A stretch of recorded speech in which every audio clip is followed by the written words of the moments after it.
नमस्कार, आप देख रहे हैं ईस्टर्न स्काई मीडिया समाचार बुलेटिन के साथ मैं हूं स्वाति ढल।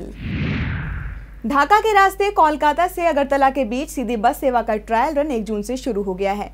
वहीं बुधवार को अगरतला से कोलकाता के बीच बस का ट्रायल रन किया गया। प्रधानमंत्री नरेंद्र मोदी की बांग्लादेश यात्रा के दौरान सीधी बस सेवा परियोजना को अंतिम रूप दिया जा सकता है। नई नवेली दुल्हन की तरह सजी ये बस भारत और बांग्लादेश के मैत्रीपूर्ण संबंधों के साथ साथ अगरतला के लोगों के लिए भी एक नई उम्मीद लेकर आई है। राज्य के लोगों के लिए बेहद ही अच्छी खबर है, क्योंकि अब अगरतला से कोलकाता जाने का सफर महज 14 से 16 घंटों में तय किया जा सकता है। जी हाँ, प्रधानमंत्री नरेंद्र मोदी की 6 जून से प्रस्तावित बांग्लादेश यात्रा से पहले ही कोलकाता ढाका अगरतला के बीच बस सेवा का ट्रायल रन शुरू कर दिया गया है। वहीं खबर यह भी है कि 6 जून को पीएम नरेंद्र मोदी अपनी बांग्लादेश यात्रा के दौरान नियमित बस सेवा का औपचारिक उद्घाटन भी कर सकते हैं। बुधवार को अगरतला से कोलकाता तक के लिए बस का ट्रायल किया गया। अगरतला के अंतर्राष्ट्रीय बस टर्मिनल से कोलकाता के लिए रवाना हुई इस बस में 35 यात्री सवार थे, जिसमें परिवहन सचिव समरजीत भौमिक के नेतृत्व में 8 सदस्यीय प्रतिनिधिमंडल टीम भी शामिल थी। बस सेवा के शुरू होने से लोगों में खुशी का माहौल है। बस सेवा की शुरुआत से भारत बांग्लादेश संबंधों में नए युग की शुरुआत तो है ही, साथ ही त्रिपुरा के लोगों और अन्य पूर्वोत्तर राज्यों को भी इससे बहुत लाभ होगा। बता दें कि पहले कोलकाता से अगरतला जाने में 27 से 30 घंटे लगते थे, लेकिन ढाका के रास्ते ये सफर महज 14 से 16 घंटे का हो गया है। गुड़गांव जिला सत्र न्यायालय में बुधवार को दार्जिलिंग की लड़की के साथ छेड़छाड़ के मुद्दे पर सुनवाई हुई। कोर्ट ने आरोपी की जमानत याचिका को 2 दिन के लिए टाल दिया है। 30 मई की शाम लड़की के साथ छेड़छाड़ हुई थी और उस पर तेजाब फेंकने की धमकी भी दी गई थी। गुड़गांव में दार्जिलिंग के गोरखा समुदाय की एक लड़की के साथ छेड़छाड़ का मामला सामने आया है। लड़की का दावा है कि आरोपी शैलेंद्र शेख चौहान पिछले 1 साल से उसका पीछा कर रहा था और 30 मई की शाम जब लड़की अपने काम से घर लौट रही थी, उस दौरान आरोपी ने लड़की की पिटाई कर डाली और उस पर तेजाब डालने की धमकी भी दी। इस मामले पर बुधवार को गुड़गांव जिला सत्र न्यायालय में सुनवाई हुई और कोर्ट ने आरोपी की जमानत याचिका को खारिज कर दिया। Suddenly, after 25 days, when my shift was over by 9:15 from Ambience Mall, I went. I was heading towards my home by 9:15 from gate number 2, and I reached in between the gate number 1 and gate number 2. I was bargaining with an auto wala for fare. That time he attacked me, like he slapped my face and I fell down unconsciously. My phone also fell down.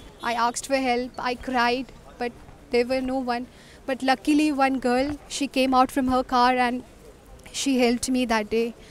Thank God, if she would not have come, I would have died the same day.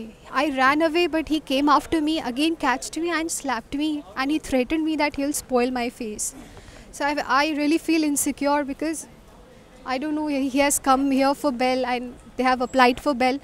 So, and I am shocked, like how can their parents help him to come out from the jail? What if the incident would have happened to their daughter as well? They would have. पीड़ित लड़की ने बताया है कि पिछले 1 साल से कैसे ये मनचला उसका पीछा कर रहा था। I was in Galleria Market earlier. That guy used to stalk me since 1 year. Like when I was in Galleria Market, he used to stare at me from outside. And once he entered the store as a customer, he didn't buy anything since 1 year, but he just used to come and used to talk to me, and he used to compliment me a lot, and the way he used to speak was quite dangerous. Like I used to get scared because I was sure that he is following me. Then time passed away, like once I met an accident on the way, so I was been transferred to Ambience Mall. He started coming there as well, and I was shocked that once I was been shuffled to a lifestyle just for 1 day, and I don't know how he came to know about that. The guy was there as well.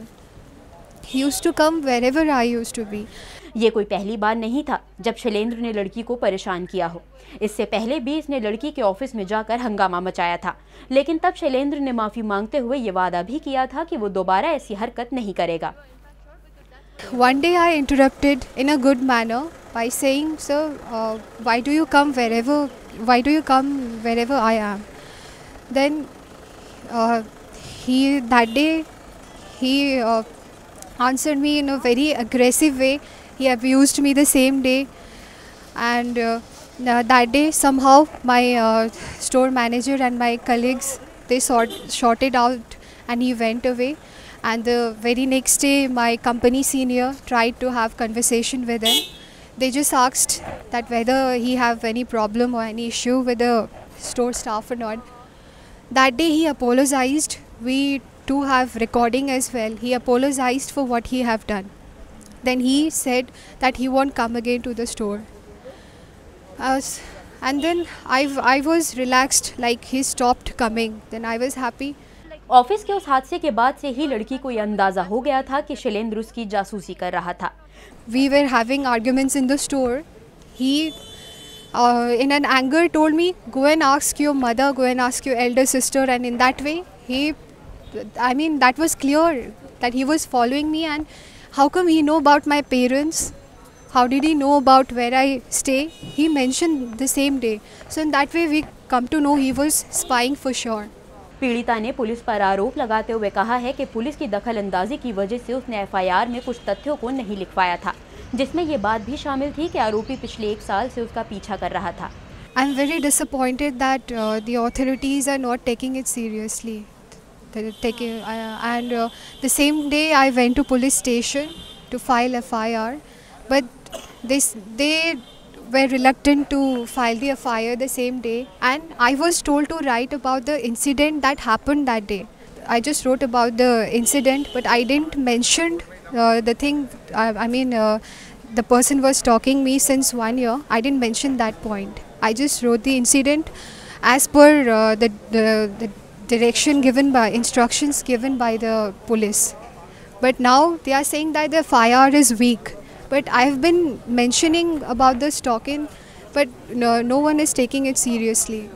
Gorkha youth और student association of India की general secretary Sangeeta प्रधान ने बताया है कि आरोपी पर पीछा करने की धारा आईपीसी 354D नहीं लगाई गई है, जिसके चलते उसे जमानत मिलना मुमकिन है। वहीं पीड़ित लड़की शैलेंद्र से इस कदर खौफ में है कि उसे शैलेंद्र के जेल से निकलने का डर सताया जा रहा है। संगीता प्रधान का ये कहना है कि पीड़ित लड़की और गवाह को सुरक्षा प्रदान की जाए। चूंकि आरोपी ने लड़की पर तेजाब डालने की धमकी दी है, ऐसे में उसकी धमकी को नजरअंदाज नहीं किया जा सकता, इसलिए अगर आरोपी को बेल मिलती है तो पीड़िता को भी सुरक्षा मिलनी चाहिए। She told around 24 people that stalking was done for one year, one shitty year the stalking was done. Still the stalking case has not been registered. It's what's only 354, and aside it doesn't even know that 354D is there in the regulation book. When she told us, when we told that ma'am यहाँ पे 354D नहीं है, तो उसने बोला कि stalking का है तो सही 354, but 354D is to be done in that. 354 is different, 354D is different, which was after 2013 case, Nirbhaya case के बाद ही आया था, तो this was should be done in the FIR. First we came to the just magistrate because they have applied on that same day for the bail, and we were there, and I have seen how aggressive, how psychopath was that guy, because he was abusing us. He was abusing us, not to me, the witness, like he was giving all the galis and all to the witness. So on that face I could see that the guy was psychopath. So we need to apply, we need to say that we need security for the witness, we need security for the victim. Agar wo nahi dete, then we won't allow that guy to get on bail. We will sit and protest, we will do something, but we will not allow that, because the guy have already said that तेरा मुंह बिगाड़ के रख दूंगी, तेरे मुंह पे बहुत घमंड है. He already told that तेरे मुंह पे घमंड है, तेरे मुंह पे फेंक दूंगी मैं, तेरा मुंह बिगाड़ के रख दूंगी. अगर उस दिन वो लड़की नहीं आती, उसको हेल्प नहीं करती, she would have, I don't know what would have been done at that day. So I just want justice on this case. That's it. Arunachal Pradesh की राजधानी ईटानगर में 300 महिला सब्जी विक्रेताओं ने सरकारी जमीन पर कब्जा करने की कोशिश की। महिलाएं जिला प्रशासन द्वारा उन्हें सड़क किनारे दुकान न लगाने देने से नाराज हैं।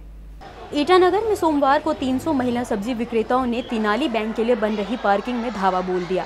हालांकि इस अतिक्रमण की खबर मिलने के बाद पुलिस मौके पर पहुंची और महिलाओं को जबरन वहां से हटाया गया। दरअसल ये महिलाएं चिंपू से न्यूकुम लापांग तक सड़क किनारे सब्जियां लगाती थी, लेकिन पिछले दिनों जिला प्रशासन ने इन्हें वहां से बेदखल कर दिया था। जिला प्रशासन के इस आदेश के बाद से ही इनकी आजीविका पूरी तरह से प्रभावित है। हम लोग फुटपाथ पाती है ना, हम लोग रोज रास्ता में बैठता है और कुछ खाने के लिए नहीं मिलता है, और बाल बच्चा को पढ़ाने चाहता है, और कोई किसी का बच्चा ये पति नहीं होता है, कोई किसी का ये नौकरी नहीं होता है, इसलिए उपाय नहीं होकर रास्ता में हम लोग बिसा कर बिक्री किया था। तो उसको इतना साल से बिक्री करके आया, गरीब आदमी लोग को दिखाई नहीं देता है। बोलते हैं रास्ता को क्लियर सफा करेगा बोलते हैं, तो हम लोग को बोला होगा सर आप लोग इसे इलेक्शन बार बार मत करो, हम लोग को कई रास्ता जगह दिखा दो बोले, नहीं भी दिखाते हैं। इनकी मांग है कि शहरी विकास विभाग द्वारा बनवाए जा रहे पार्किंग एरिया में इन्हें सब्जियां लगाने की इजाज़त दी जाए ताकि इनकी परेशानियां कम हो सके। सर हम लोग ना डीसी सर का हुआ में भी हम लोग हमेशा बार बार एप्लीकेशन लेके जाते हैं, हम लोग का रास्ता बना को थोड़ा देखो। डीसी सर वही करते हैं कि हम लोग का चेहरा देखने से प्रेशर उठ के मरने वाला होता है। उसका बाद हम लोग को 2 वोट भी बोलने का मौका नहीं देता है, निकल जाओ बोलते हैं, तुम लोग का फाइल रिजेक्ट बोल के हम लोग का एप्लीकेशन को डायरेक्ट निकल देते हैं। ये घर जो क्या कर रहे हम लोग बहुत पहले से मतलब किया है ना, ये घर इंक्वायरी किया है ना, ये घर जो क्या के लिए बनाया है बोला है। आदमी लोग जानकारी वाला लोग बोलते हैं कि ये जो गवर्नमेंट का घर है उसका ये कार पार्किंग करने के लिए बनाया है। तो हम लोग सोच रहे कि अरे कार जैसे कि ना गाड़ी जो ऐसे है, गाड़ी जो जिसका जितना धोनी वाला लोग गाड़ी खरीदता है और एक आदमी जो आजकल 10 लोग गाड़ी होता है, गाड़ी को अगर आप लोग चेंज देता है तो हम लोग का इतना मरने जा रहा है, वही आदमी को आप लोग चेंज देने में क्या खराब है सोच के। महिलाओं का ये कहना है कि वो इस संबंध में कई बार जिला प्रशासन को मेमोरेंडम सौंप चुकी हैं, जिसमें उन्हें सब्जी बेचने के लिए व्यवस्थित जमीन उपलब्ध करवाने की मांग की गई है, लेकिन इसके बावजूद भी प्रशासन ने कोई कदम नहीं उठाया और मजबूरन इन्हें ये रास्ता चुनना पड़ा है। वहीं मौके पर पहुंचे ईटानगर थाने के ऑफिसर इंचार्ज टी बेग ने जानकारी दी है कि मामले में केस दर्ज किया जा चुका है, कानून का उल्लंघन करने वाले के खिलाफ कार्रवाई की जाएगी। By the Department of Urban Development, it is meant for parking lot, and this women group they have entered here and they are remaining. They want to occupy this and want to have a business here. I therefore appeal these women to vacate the building, and if they have any problem, let they approach the competent authority for allotment, for proper allotment. But they are not. They are adamant, and we are going to take action for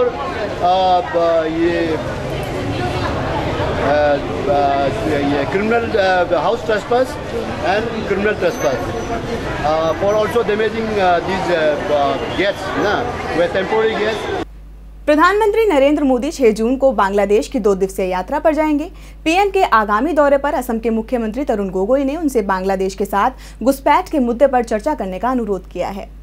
Assam एक ऐसा राज्य है जो दशकों से बांग्लादेशी घुसपैठ का आतंक झेल रहा है और इस घुसपैठ से चिंतित राज्य के मुख्यमंत्री तरुण गोगोई ने पीएम नरेंद्र मोदी से आग्रह किया है कि वो 6 जून को अपने बांग्लादेश दौरे के दौरान अवैध घुसपैठ के मुद्दे पर चर्चा करें। बता दें कि मोदी सरकार भी इस समस्या को लेकर काफी गंभीर है, इसीलिए सरकार ने पिछले दिनों संसद में बांग्लादेश भूमि समझौता बिल पास करवाकर जमीनी स्तर पर इस समस्या से निजात पाने की पहल भी की है। हाल ही के दिनों में प्रधानमंत्री ने घुसपैठ पर पूरी तरह से लगाम लगाने की बात कही थी, जिसके बाद अब मोदी की यात्रा ने सीएम गोगोई की उम्मीदें भी बढ़ा दी हैं। गोगोई ने पीएम से अपील की है कि वो उनकी 2 दिवसीय यात्रा के दौरान अपने बांग्लादेशी समकक्ष के साथ असम की चिंताओं से जुड़े मुद्दे उठाएं। इसके अलावा गोगोई ने बांग्लादेश के साथ असम के भू संचार, जल से जुड़े मामले और रेल सेवा शुरू करने का विषय उठाने की बात भी की है। खबरों के इस अंक में फिलहाल इतना ही। नमस्कार।